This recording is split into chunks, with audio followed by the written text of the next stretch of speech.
तो भगवान ने ब्रह्मांड घाट पर मिट्टी खाई और ये बात बलराम जी ने देखा और मां यशोदा को कह दिया।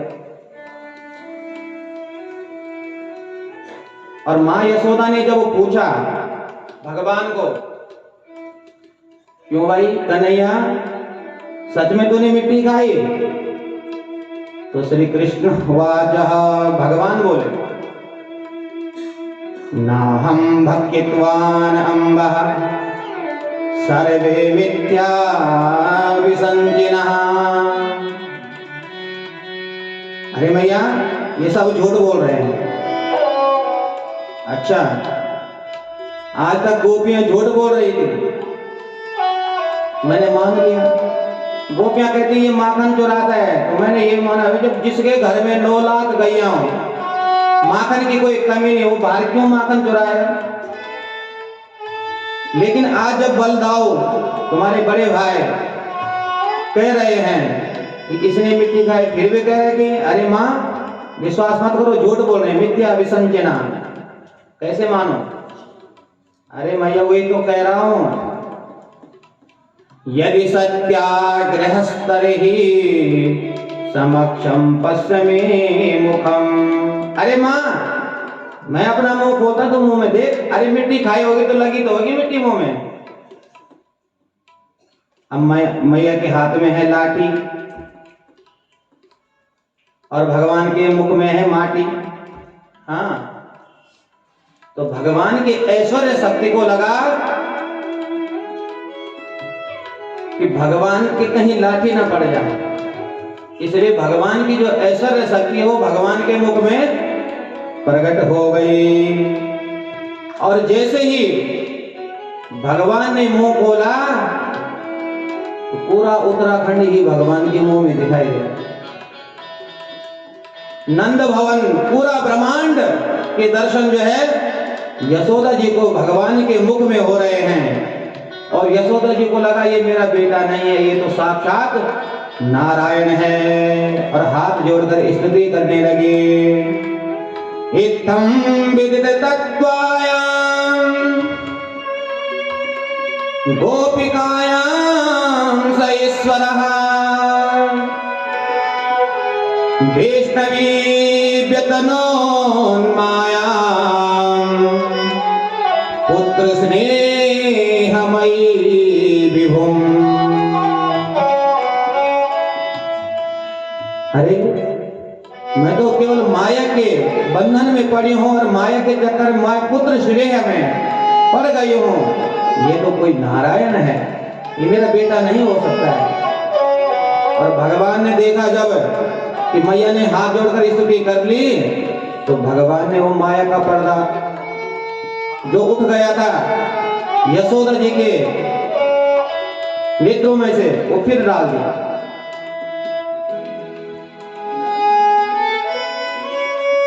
स्तुति कर रही थी, आंख बंद करे, भगवान ने कहा अरे मैया, अरे दिखा तुझे कुछ मेरे मुंह में। यशोदा मैया सोचते हैं, अरे भाई तेरे मुंह में तो बहुत कुछ दिखा है, अरे बहुत कुछ, और मिट्टी दिखी कि नहीं दिखी?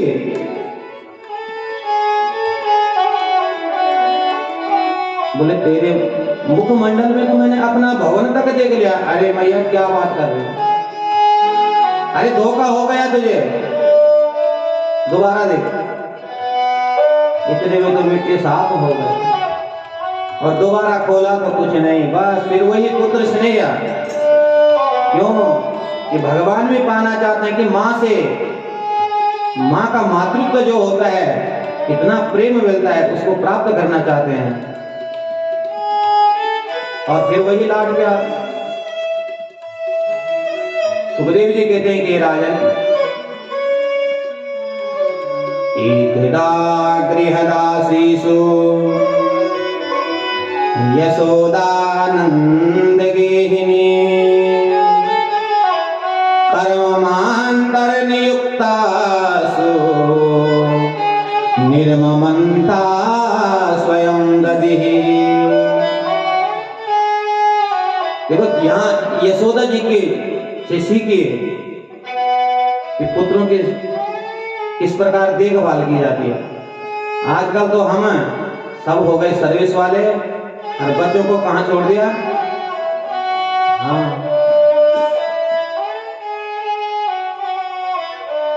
अब तो स्कूल भी ऐसे ऐसे बन गए कि जहाँ तुम जो है बच्चे को छोड़ दो, सुबह छोड़ दो, रात को लेने जाओ सब, क्योंकि सब नौकरी वाले हो गए। तो वो बच्चा क्या क्या सीखेगा,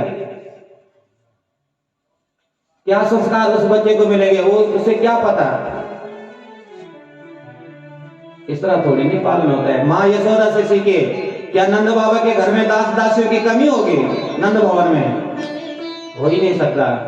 लेकिन जब भगवान को कुछ चाहिए तो सबको किनारे करके यशोदा जी स्वयं भगवान के लिए आज दधि का मंथन कर रहे हैं। और जब दधि मंथन हो रहा है तो क्या किस प्रकार दधि मंथन हो रहा है? सुखदेव जी यहाँ पर झांकी का अवलोकन कर रहे हैं।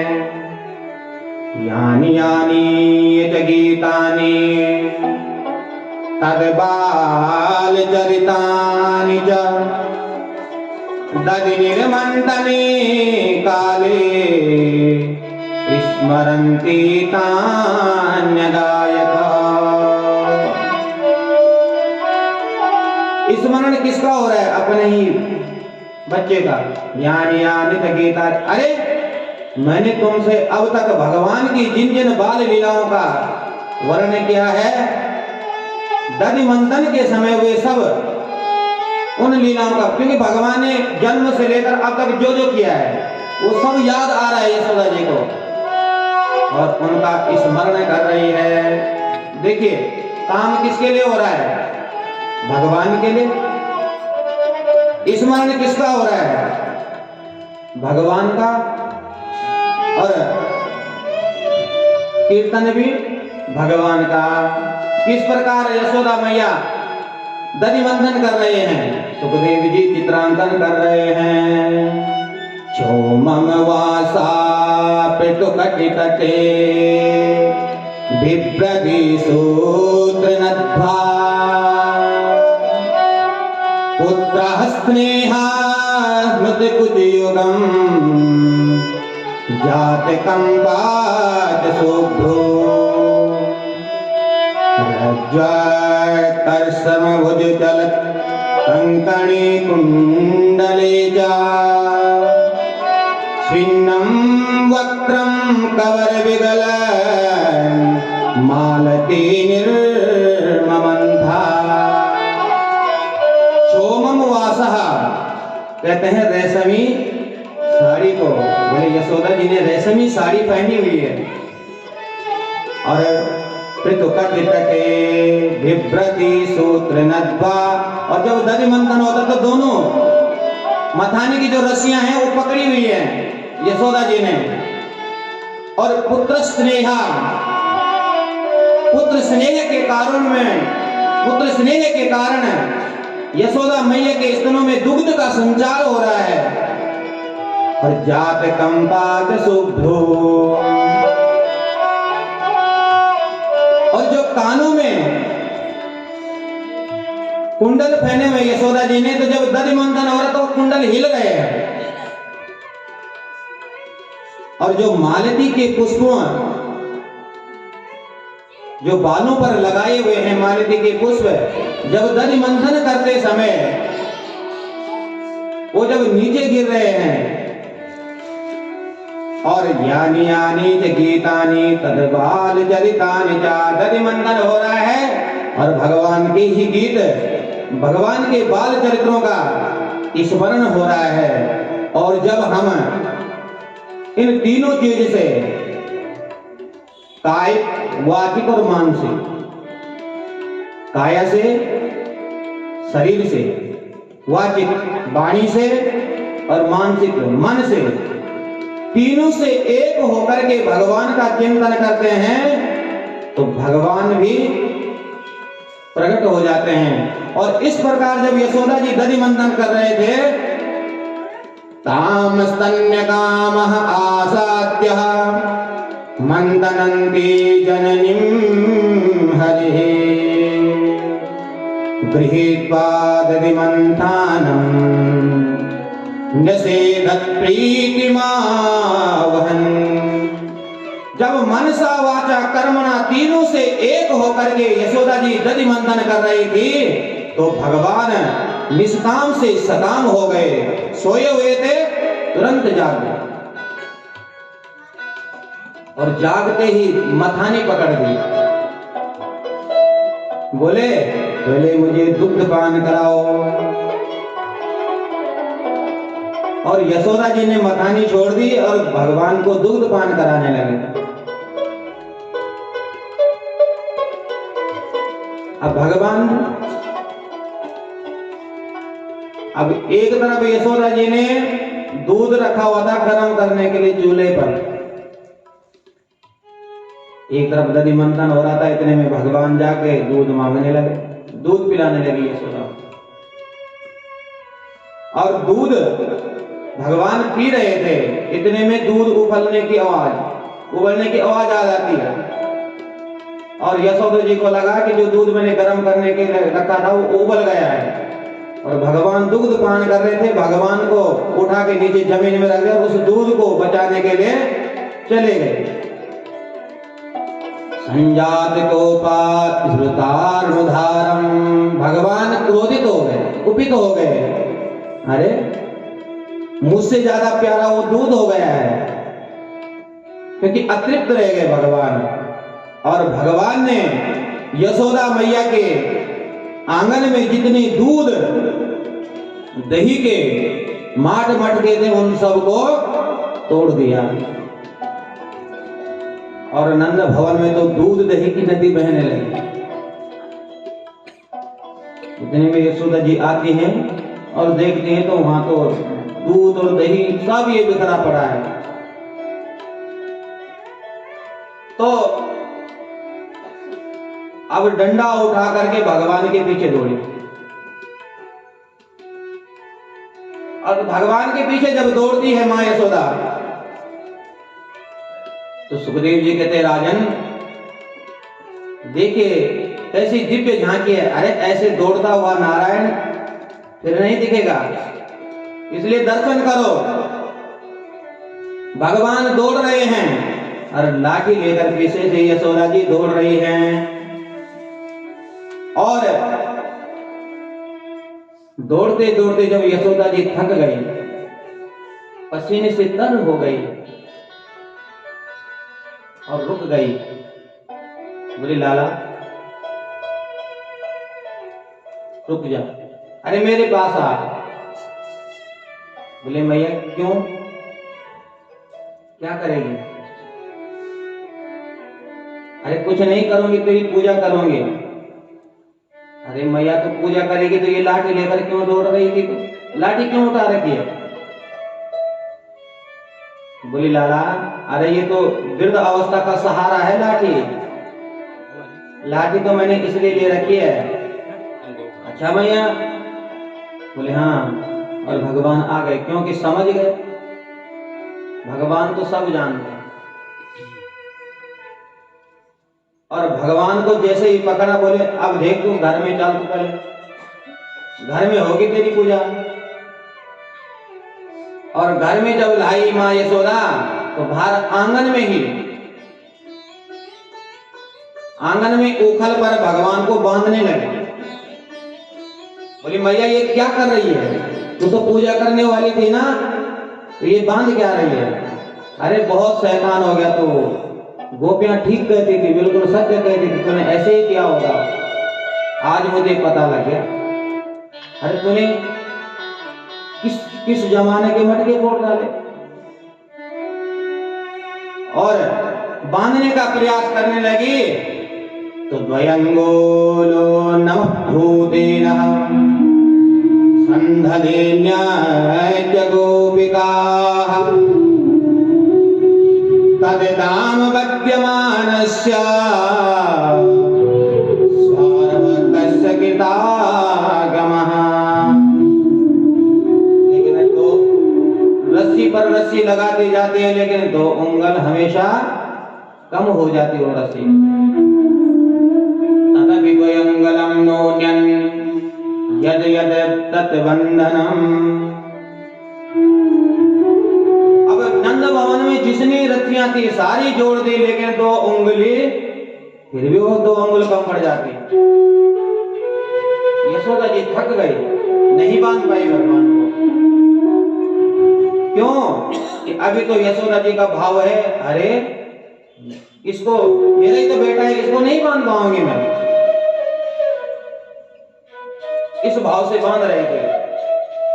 लेकिन जब लास्ट में बोला, अरे नटखट, क्या माया है रे तेरी, जितनी बार मैं रस्सी बढ़ाती हूँ उतनी बार 2 अंगुल कम पड़ जाती है। अरे मेरी बस की नहीं है, तू ही कुछ कर दे। तो जब अब मेरे बस का नहीं है, अपने आप को ही समर्पित कर दिया, तू ही कुछ कर भाई। प्रभु मैं कुछ नहीं हूं, मेरी डोर अब तेरे हाथ में है, तुझे ही सब कुछ करना है। तो यशोदा जी ने जब कहा, भाई लाला मेरी बस का नहीं है, तो भगवान स्वयं कहते हैं, मैया मैं बांध दूं। और भगवान स्वयं उस रस्सी से अपने आप को बांध देते हैं। और रस्सी में जब वो बंध गए तो उखल में बांध दिया। बोले तेरी यही सजा है, आज दिन भर तुझे यही बांध कर रखूंगी। अंदर चले गए। भगवान की लीला है। और जब मैया अंदर गई तो उखल को खींचते खींचते ले गए, क्योंकि उस उखल के सामने 2 वृक्ष थे यमराज के, उनको पहचान गए भगवान, उनका भी तो उद्धार करना है। और उखल को खींचते खींचते ले गए, दोनों वृक्षों के बीच में से निकले तो उखल उन वृक्षों पर फंस गए। और भगवान ने अपनी माया से एक झटका जब उसमें दिया तो दोनों वृक्ष गिर गए, लेकिन भगवान की माया से उन वृक्षों की शब्द ध्वनि, गिरने की ध्वनि किसी के कान पर नहीं पड़ी। और जब उन वृक्षों को गिरने के बाद उनमें से 2 दिव्य पुरुष, 2 दिव्य पुरुष प्रकट हुए, तो उन्होंने भगवान की स्तुति की। भगवान ने पूछा, भाई तुम कौन हो? बोले महाराज हम कुबेर के पुत्र हैं, हम नारद जी के श्राप के कारण जड़ योनि में गए थे। तो वृक्ष भी एक योनि है, जड़ योनि में गए थे। और उन्होंने कहा था कि द्वापर में जब तुम जो है नंद भवन के आंगन के वृक्ष बनोगे और वहां भगवान के हाथों तुम्हारा उद्धार होगा। तो आज वो शुभ समय आ गया प्रभु, और भगवान की स्तुति करने लगे। वाणी गुणानुकतने श्रवणो कथायां हस्तोच कर्मसु मनस्तव पादयोर्नाम सत्याशिरस्तव निवास जगत् प्रणामे दृष्टि सतां दर्शनेस्तु भवत्तनो माम्। बोले प्रभु ये जो हमारी वाणी है ना, आपके मंगलमय गुणों का गुणगान करती रहे, और जो ये हमारे कान हैं सदा आपकी रसमयी कथा को श्रवण करते रहे, और जो हाथ हैं ये सदा आपकी सेवा में ही रहे। और अगर हमें याद भी आए तो आपकी याद आए, सज्जन जो व्यक्ति है उसकी याद आए। दृष्टि सताम दर्शनेस्तु भवत्तनो नाम, सत्संग जो करता हो ऐसा हमें आशीर्वाद दीजिए प्रभु। और भगवान ने दिव्य आशीर्वाद दिया, वो भगवान के धाम को चले गए। और अब वृक्ष की गिरने की आवाज जो है नंद भवन में सबको सुनाई दी। अब दौड़कर सब बाहर आए और देखा तो दोनों वृक्षों के बीच में भगवान उखल पर बंधे हैं। इतने में नंद बाबा भी आ गए। और जब नंद बाबा को ने देखा कि उखल में बंधा है मेरा बेटा, तो पूछा ये किसने बांधा इस उखल में? यशोदा जी ने कह दिया कि इसने आज घर में बहुत बड़ा उत्पात किया है। अरे घर की इतनी पुराने जमाने की मटकियां थी, सब तोड़ दी इसने, इसलिए मैंने बांधा है इसको। और यहां पर नंद बाबा यशोदा जी को डांट देते हैं और कहते हैं, यशोदा अरे तुझे थोड़ी सी भी दया नहीं आई है? अरे अगर इसने मटकी तोड़ भी दी थी तो क्या हुआ था? मेरे नन्हे सुवन को यशोदे, मेरे नन्हे सुवन को यशोदे, दंड कैसे ये तूने दिया है? मेरे नन्हे सुवन को यशोदे, मेरे नन्हे सुवन को यशोदे, दंड कैसे ये तूने दिया है? दंड कैसे ये तूने दिया है? और क्रोध में थोड़ा आकर के कहते हैं, मटकी गोरस की पियर से लाई, जिसको तोड़ा है मेरा कनाई। मटकी गोरस की पियर से लाई, जिसको तोड़ा है मेरा कनाई। मेरे नन्हे सुवन को यशोदे, मेरे नन्हे सुवन को यशोदे,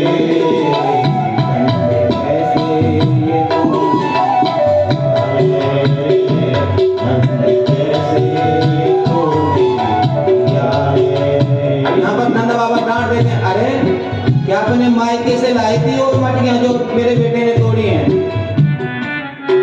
अरे तुझे को थोड़ी सी भी दया नहीं आई क्या? तो नंद बाबा फिर बंधन से मुक्त कर देते हैं भगवान को, बंधन से मुक्त करते हैं।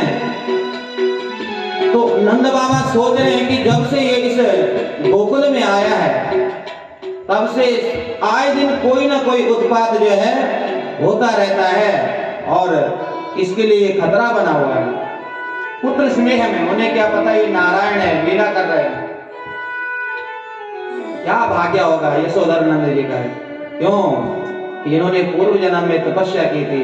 ये द्रोण और धरा नाम के वसु हैं जिन्होंने भगवान को पुत्र के रूप में मांगा था। उसी का तो फल है, तपस्या का फल जो है कभी भी मिल जाता है। तो अब जो है कह रहे हैं कि अब हम इस गोकुल में नहीं रहेंगे। गोकुल में भगवान केवल 4 वर्ष तक रहे। देखो कल मैंने गिनाया था कि कितने वर्ष गोकुल में रहे, कितने वर्ष वृंदावन में रहे, कितने वर्ष मथुरा में रहे और कितने वर्ष द्वारिका में रहे। है याद? फिर याद करा दूंगा, ध्यान से सुन। 4 वर्ष की अवस्था में 4 वर्ष तक गोकुल में रहे। नंद बाबा ने कहा अब यहां नहीं रहेंगे, कहां जाया जाए? तो नंद बाबा का छोटा भाई था उपनंद, उसने कहा महाराज मुझे तो केवल एक ही जगह इस समय सबसे अच्छी लगती है। कौन सी? वनम वृंदावनम नामम पश्यवम नवकाननम गोप गोपी सवाम सेव्यम पुण्याद्री तृणवीरुधम।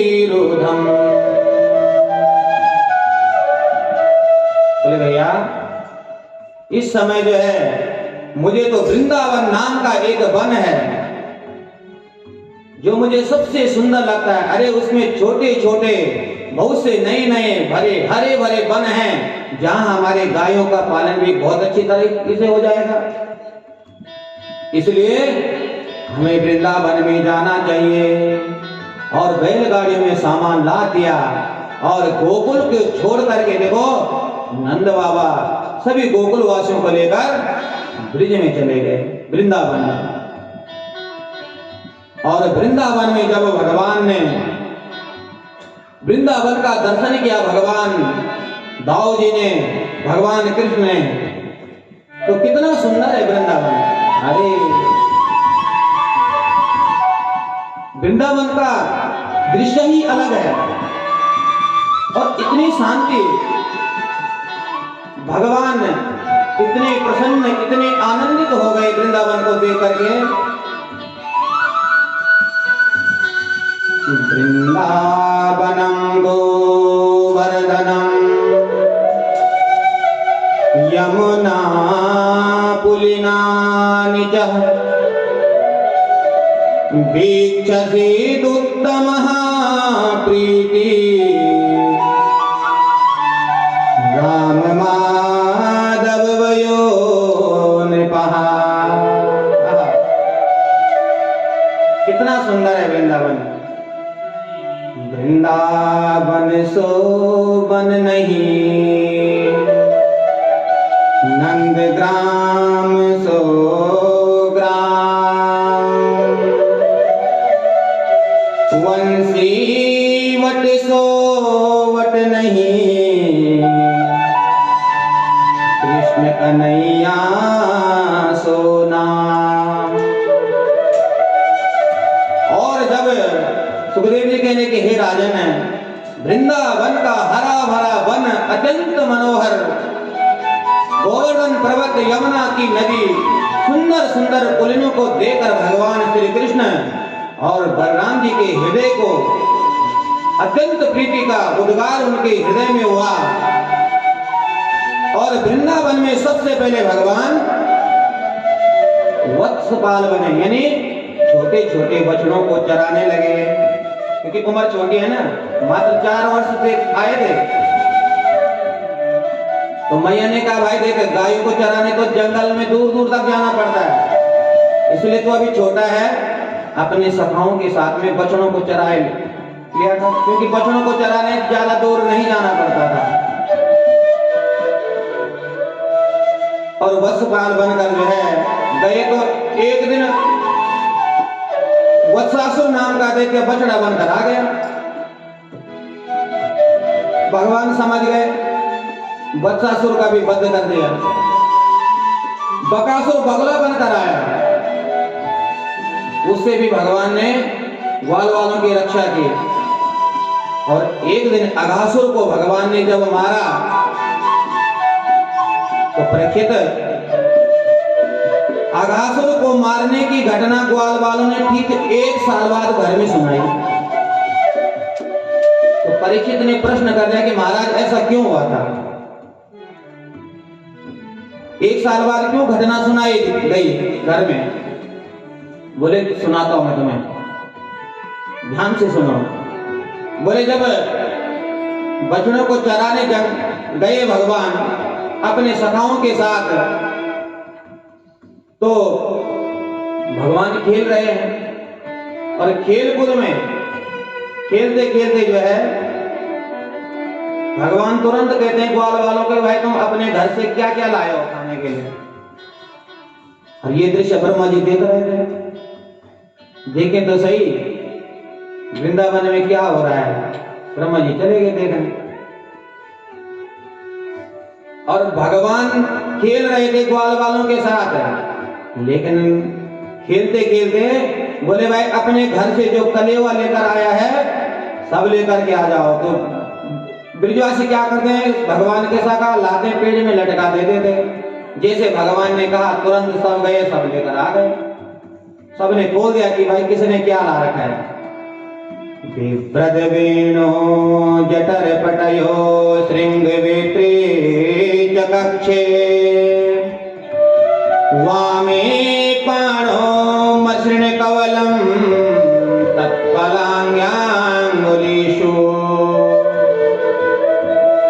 तन मध्ये स्वपरिसुहृदो हासयन्नर्मभिस्वे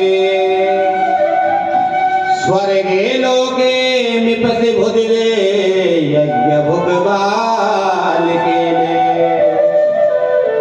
तो उस समय की जो छटा है, जो झांकी वो अद्भुत है। कैसी है? सुखदेव जी चित्रांकन कर रहे हैं। भगवान ने अपने कमर पर श्रृंगी, जिससे गायों को बुलाया जाता था,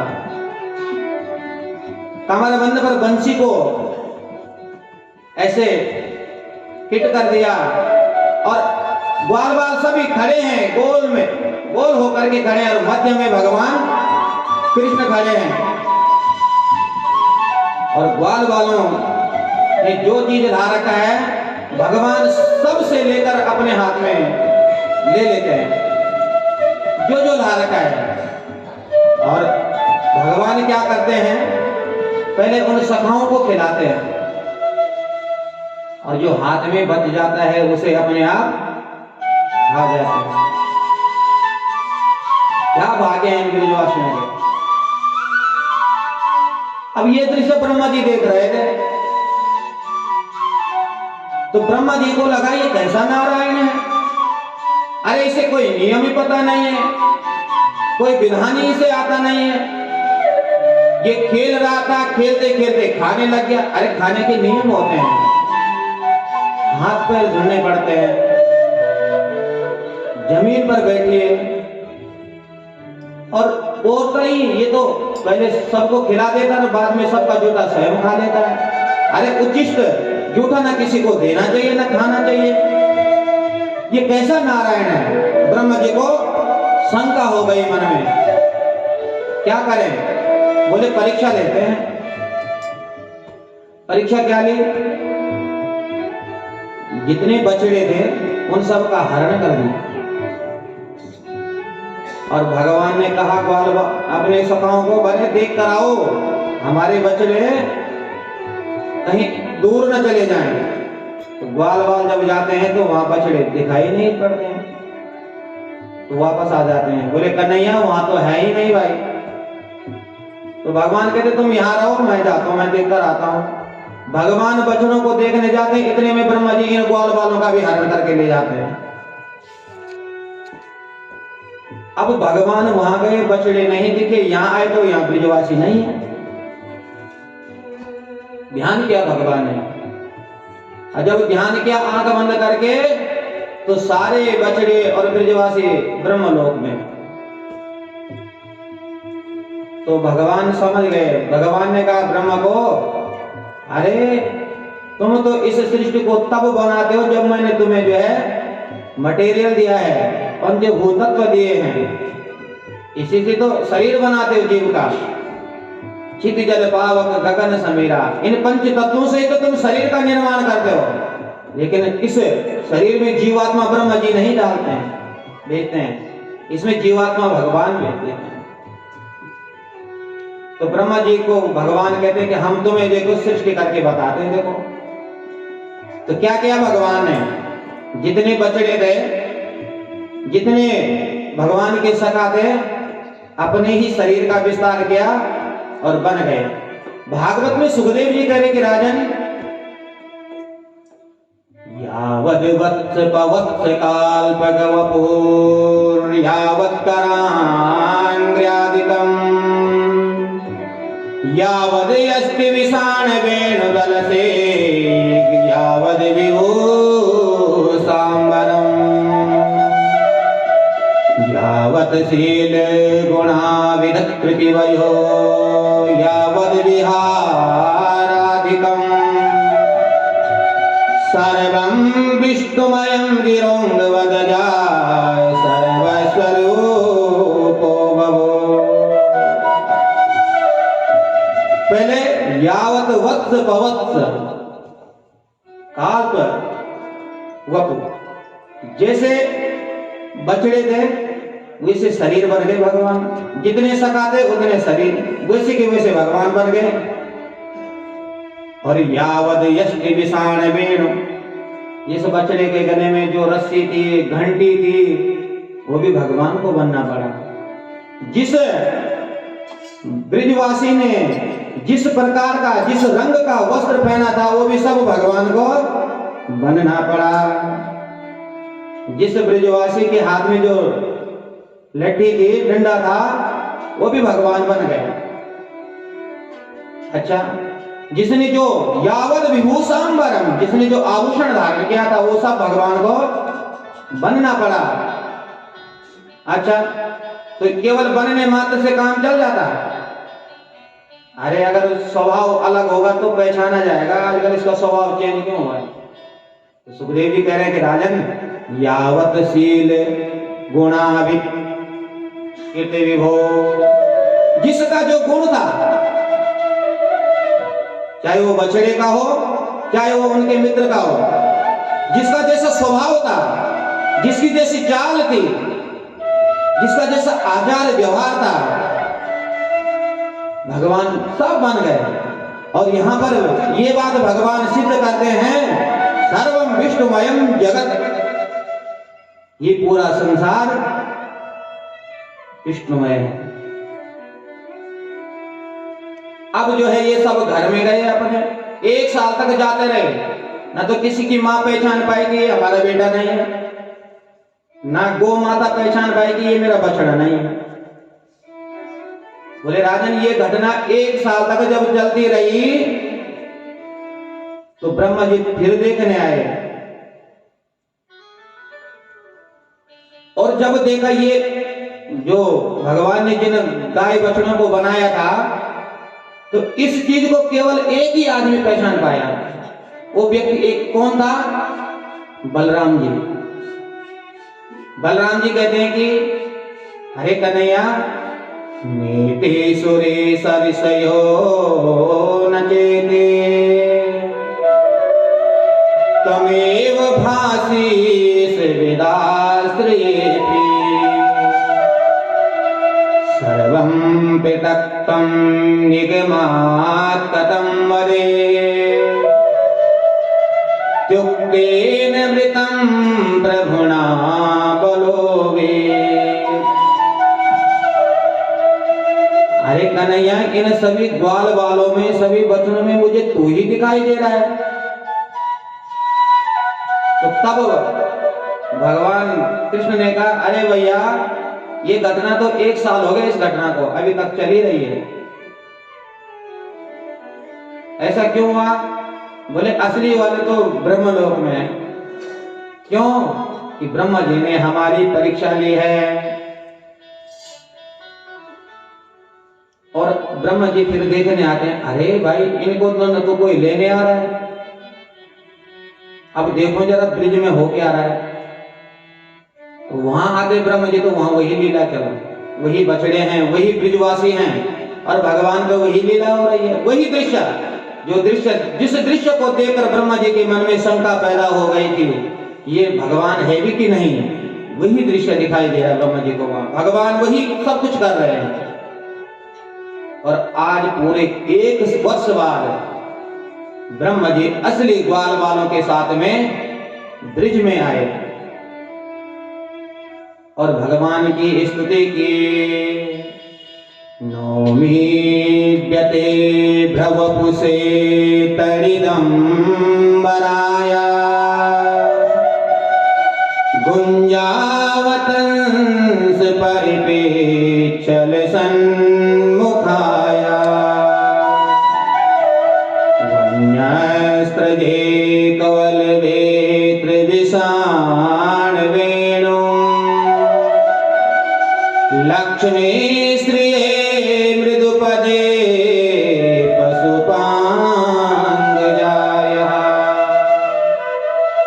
भगवान की स्तुति की, हे प्रभु, एकमात्र आप ही स्तुति करने के योग्य हैं। नौमीड्यते, हे ईड्य, हे स्तुति करने के लायक।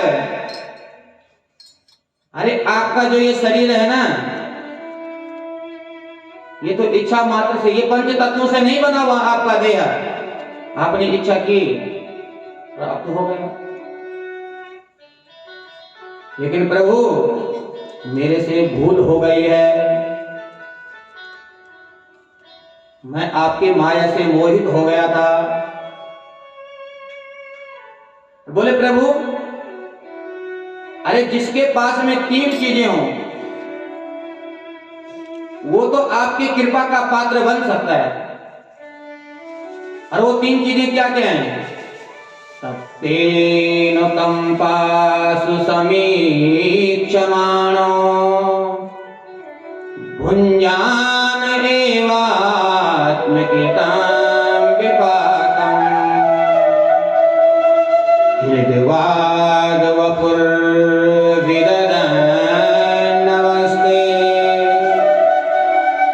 जीवेत यो मुक्तिपदे सदाय भाव। बोले आपकी कृपा की सुसमीक्षा जो करता है, हम भजन तो गाते हैं मेरी आपकी कृपा से सब काम हो रहा है, लेकिन अनुभव नहीं करते हैं। अनुभव में क्या है? मैं कर रहा हूं।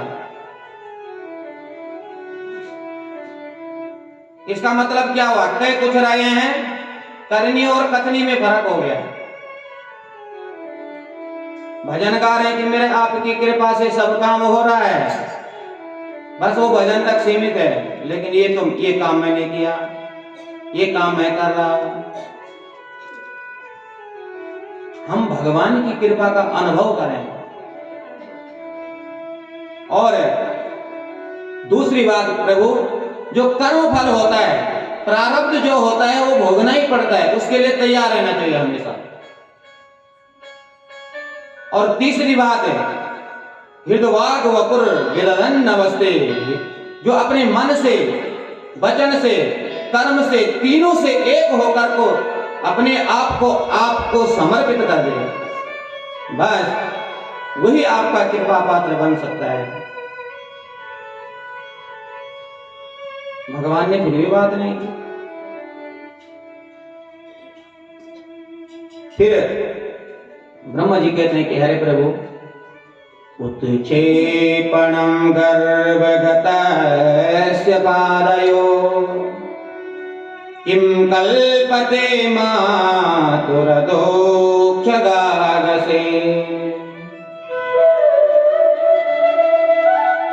अरे प्रभु, मैं भी तो आपके पेट का ही तो, आपका ही तो बच्चा हूं। और पुत्र से अगर जिस प्रकार मां के गर्भ में जीव रहता है और वो जीव जब हिलता डुलता है, उसके पाद प्रहार से मां को असहनीय दर्द होता है, तो बोले क्या मां को बुरा लगता है? उसी प्रकार मैं भी तो आपका बच्चा हूं। अरे मेरे से गलती हो गई है, क्षमा याचना आपसे कर रहा हूं। फिर भी भगवान ने ब्रह्मा जी से बात नहीं की। ब्रह्मा जी ने किसी प्रकार की स्तुतियां की, लेकिन भगवान मौन खड़े हैं। अब क्या करूं?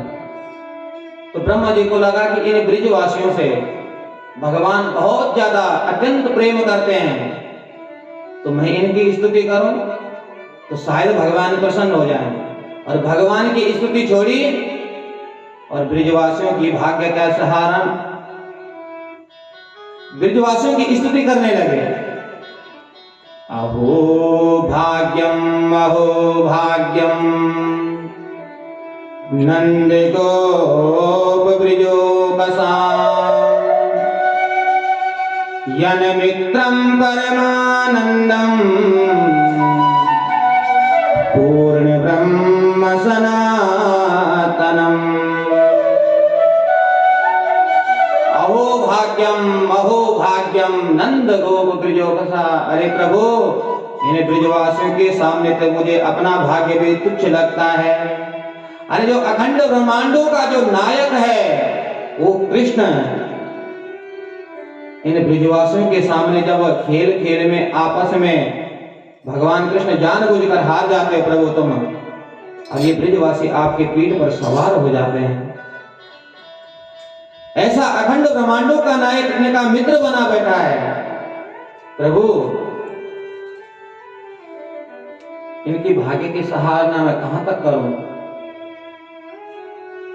भगवान फिर भी मौन खड़े हैं। तो ब्रह्मा जी को लगा अब भगवान बात नहीं कर रहे तो क्या करूं? अंत में भगवान कहते, ब्रह्मा जी कहते हैं कि प्रभु, अरे इन ब्रिजवासियों के सामने तो जो आपने मुझे ब्रह्म का पद दिया है ना, इनके सामने तो वो भी मुझे तुच्छ लगता है। मेरी बात मानो। कर जोरे ब्रह्मा खड़े, सुनौ नंद के लाल, देहो ब्रह्म पद ओरहु को, मुझे करो ब्रिजवाल। अरे प्रभु, ये ब्रह्म पद मुझे तुच्छ लगता है इन ब्रिजवासियों के सामने। अगर आप मेरी मानो तो ये ब्रह्म पद किसी और को दे दो और मुझे इन ब्रिजवासियों के अपनी ग्वाल बाल मंडली में भर्ती कर दीजिए। लेकिन फिर भी ब्रह्मा जी से भगवान ने बात नहीं की। और सुखदेव जी कहते हैं कि राजन, इत्यभीष्टूय भूमानं ते प्रक्रम्य पादयो, नत्वाभीष्टं जगद्धाता स्वधामा प्रत्यपद्यतः। कि राजन, जब भगवान ने ब्रह्मा जी से बात नहीं की तो ब्रह्मा जी 3 परिक्रमा लगा करके ब्रह्मलोक चले गए। अरे भगवान नारायण की परिक्रमा का विधान है कि किस देवता की परिक्रमा कितनी करनी चाहिए, और ब्रह्मा जी तो सब जानकार हैं। लेकिन जब भगवान ने बात नहीं की तो हड़बड़ी में ब्रह्मा जी 4 की जगह 3 परिक्रमा लगा के चले गए। भगवान नाम की, भगवान नारायण की 4 परिक्रमाएं होते हैं। एको चंड्यारवो सप्ता तिस्रकाया विनायको, हरे चतुर्थ कर्तव्यम शिवागम प्रदक्षिणा। एको चंड्या, भगवती के मंदिर में आप जाएं तो जगदम्बा की 1 परिक्रमा होती है, और भगवान सूर्य को आप अर्घ चढ़ा रहे हैं तो भगवान सूर्य नारायण की 7 परिक्रमाएं होती हैं। 7 बार जल चढ़ाने के बाद घूमना। और भगवान गणेश की तिस्रकार्य विनायको, भगवान गणेश की 3 परिक्रमाएं। और हरे चतुर्थ कर्तव्यम, भगवान नारायण की आप यज्ञ हवन कर रहे हैं तो यज्ञ नारायण की 4 परिक्रमाएं। और भगवान शंकर की शिवार्ध, भगवान शंकर की अर्ध परिक्रमा होती है। क्यों? जो जलेबी का जो जल होता है ना, उसको नहीं लांघते हैं, वहीं से वापस। ये है परिक्रमा का विधान। और ब्रिजवासियों ने तो जहां पर ब्रह्मा जी आए थे ना, तो ब्रह्मा जी के 4 मुंह थे, तो वहां का नाम चौमुआ पड़ गया। आज भी वो स्थान ब्रज में है।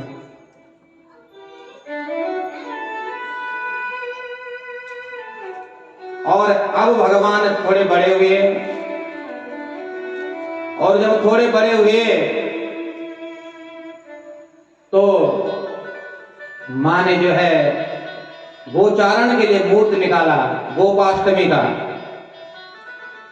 जिस दिन गोपाष्टमी वाले दिन गाय का हम पूजन करते हैं, ऐसा दिव्य मूर्त जब निकाला तो भगवान आज बड़े प्रसन्न हो रहे हैं। और गोचारण के लिए जो है तालवन में गए, और तालवन में जब भगवान गए तो उस तालवन में अनेक फल लगे हुए थे वृक्षों पर।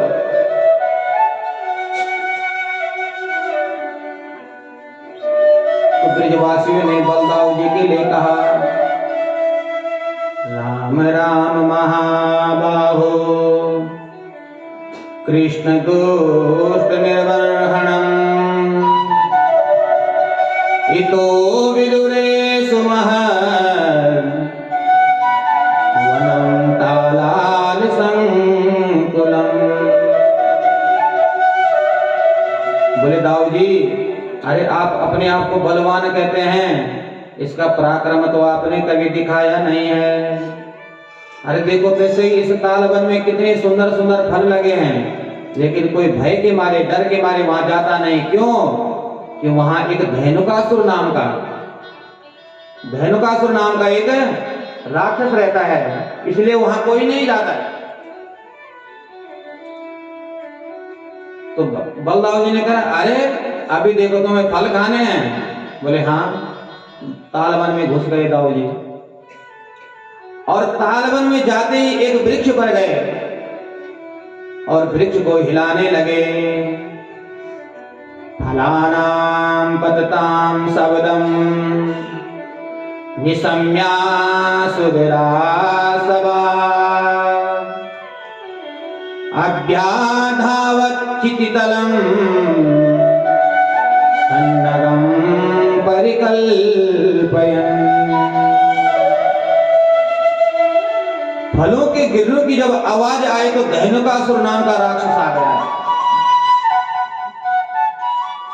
गधा बनकर, गधे के रूप में आया। और दाऊ जी ने पता क्या किया? सतं गृहीत्वा प्रपदोर्भ्रामयित्वेक पाणिनः, उसके पीछे के पैर पकड़े और चक्र की तरह उसे घुमाया और जमीन पर पटक दिया। तो धेनुकासुर भी गोविंदाय नमो नमः, धेनुकासुर का भी उद्धार कर दिया। और उसके बाद ब्रजवासी ने तालवन के सुंदर सुंदर फलों का स्वाद लिया। और अब देखो, भगवान चाहते हैं कि मुझे काली का निग्रह करना है, और नाग जाति के हैं, और हमारे बलदाऊ जी भी नाग जाति के हैं, शेष हैं। तो वो काम मैं तब कर सकता हूं जब ये हमारे साथ में न रहें। अब गोचारण के लिए तो डेली साथ में रहते हैं हमेशा। तो आज घर में जब जाते हैं तो भूमिका उसी प्रकार बना दी कि ताकि कल हमारे साथ दाऊ जी ना आए। और ब्रजवासियों को क्या पता है? ब्रजवासी तो उनको अपना मित्र मान रहे, उन्हें तो पता ही नहीं कि साक्षात नारायण के अवतार हैं। घर में गए, बोले मैया आज तो गजब हो गया। बोले क्या हुआ? बोले आज दाऊ जी ने बहुत बड़ा काम कर दिया है। बहुत बड़ा काम? अरे ऐसा कौन सा काम किया? दाऊ जी बैठे हैं, दाऊ जी तो सोच रहे हैं देखो आज मेरी प्रशंसा कर रहा, वैसे तो कभी करता नहीं, लेकिन आज प्रशंसा कर रहा है तो मुस्कुरा रहे हैं। अरे बताएगा भी कि नहीं? बोले मैया मैं क्या बताऊं? अरे इन ब्रजवासियों से पूछ क्या किया दाऊ जी ने? अरे हाँ मैया, आज दाऊ जी ने बहुत बड़ा काम किया। अरे किया क्या है? बोले एक गधा मार दिया। क्यों? कि जो धेनुकासुर नाम का राक्षस था ना, वो गधा बनकर आया था। दाऊ जी चिढ़ गए, बोले देखो मैया, इससे बड़ा हूं, बिल्कुल भी इज्जत नहीं करता है मेरी। अब जो है मैं इसके साथ नहीं जाऊंगा कल से। तो यशोदा जी ने समझाया, बेटा अरे कल तो वैसे भी नहीं जाने दूंगी तुझे। क्यों? क्योंकि कल तेरा जन्म दिवस है, और कल तो मैं गोपियों को घर में बुलाऊंगी, तेरा जन्मदिन का पूजन करवाऊंगी। ब्राह्मण आएगा, जन्मदिन पूजन करेगा, गोपियां आएंगी, वो सब के गीत गाएंगी। तुझे तो वैसे भी नहीं जाना कल इनके साथ। दाऊ जी भगवान कृष्ण को लगा हमारा काम तो हो गया। और जन्मदिन मनाने की प्रक्रिया ही यही है, उत्सव मनाते हैं, प्रकाश रूपी दीपक को जलाया जाता है, बुझाया नहीं जाता है। और आज तो हम अपनी संस्कृति को भूल गए हैं और विदर्भ की संस्कृति को अपनाते हैं। वो केक मंगाया, वो मोमबत्तियां जलाए, बोलते बेटे बुझा इनको। अरे हमारे सनातन धर्म, हमारी संस्कृति ये नहीं कहती है। इसको हमारे हम तो पुराने जमाने में जब पढ़ाई करते थे ना, तो जो लैंप जलाते थे ना, उसको भी हमारे जो पूर्वज हैं, हमारे दादा दादी होते थे तो उनको वो कहते थे कि इसको फूंक मार के मत बुझाओ, उसको भी ऐसी हाथ की हवा देकर बुझाते थे, क्योंकि फूंक मार के बुझाना ठीक नहीं होता है। और आजकल हम अपने बच्चों से वही करवाते हैं, क्योंकि अपनी संस्कृति को छोड़ रहे हैं और विदर्भ की नीति अपना रहे हैं, अंग्रेज जो बन गए। तो इधर आज दाऊ जी का जन्मदिन मनाया जा रहा है और भगवान को मौका मिल गया। भगवान जब गए देखा तो सुखदेव जी कहते हैं कि हे राजन, विलोक्य दूषितां कृष्णा कृष्णा कृष्णा हिना विभो तस्यापि शुद्धिमच्चिन्न सर्पं तमुद्वासय। देखिए इस श्लोक में 3 बार कृष्ण शब्द आया है और तीनों कृष्ण शब्द का अर्थ अलग अलग है। विलोक्य दूषितां कृष्णा कृष्णा कृष्णा हिना विभो। भगवान कृष्ण ने कालिंदी कृष्णा में कालिया कृष्ण को देखा, समझ गए? भगवान कृष्ण ने कालिंदी कृष्णा में, कालिंदी कौन है? भगवान की तो पत्नी है। भगवान कृष्ण ने कालिंदी कृष्णा में कालिया कृष्ण को देखा। तो परीक्षित कहने में लगे, कटमंतर जलो गादे न्यगृहाद भगवान नहिं सवे बहुयुगावासं यथासीद विप्रतत्यता। हे प्रभु, भगवान श्री कृष्ण ने यमुना जी के अगाध जल में किस प्रकार उस कालिया नाग का दमन किया। तो भगवान सुखदेव जी कह रहे कि हे राजन, अरे प्रभु का अवतार तो दुष्टों का दमन करने के लिए ही हुआ है। और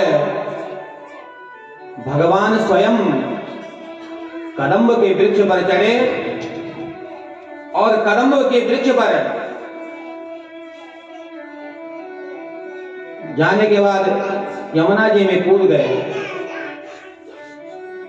और जब यमुना जी में कूदे तो कालिया नाग को शयन में था, लेकिन नागपतियों ने भगवान के दर्शन किए। जब वो भगवान के दर्शन किए, क्यों कि उस नाग के 100 फण हैं, डर भी रही हैं। और भगवान के लिए कहते कि तुम यहां क्यों आए हो? अरे अभी हमारे स्वामी सो रहे हैं, अगर ये कहीं जाग गए तो मुश्किल हो जाएगी, इसलिए तुम चले जाओ। भगवान कहते हैं अरे हम उन्हीं से तो मिलने आए हैं, जगाना हो तो जगा दीजिए। इतने में कालिया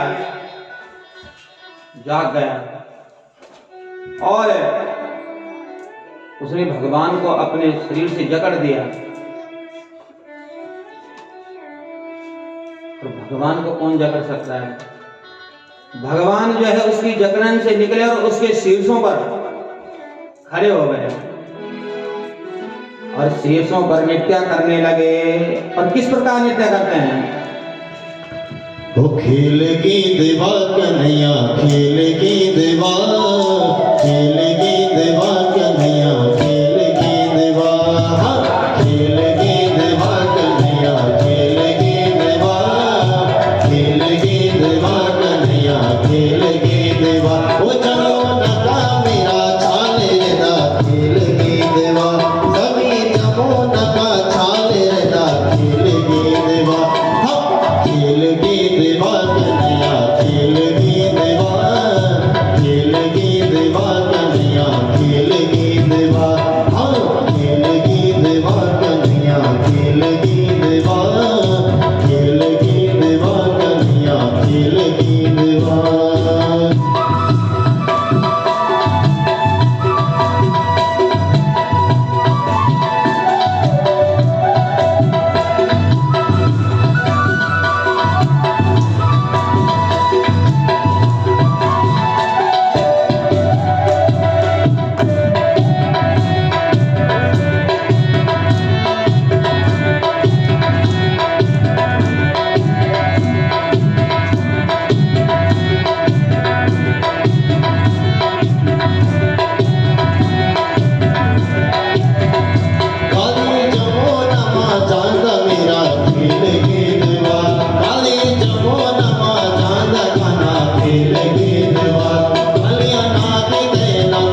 खेल की देवा खेल की देवा कन्हैया खेल की देवा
खेल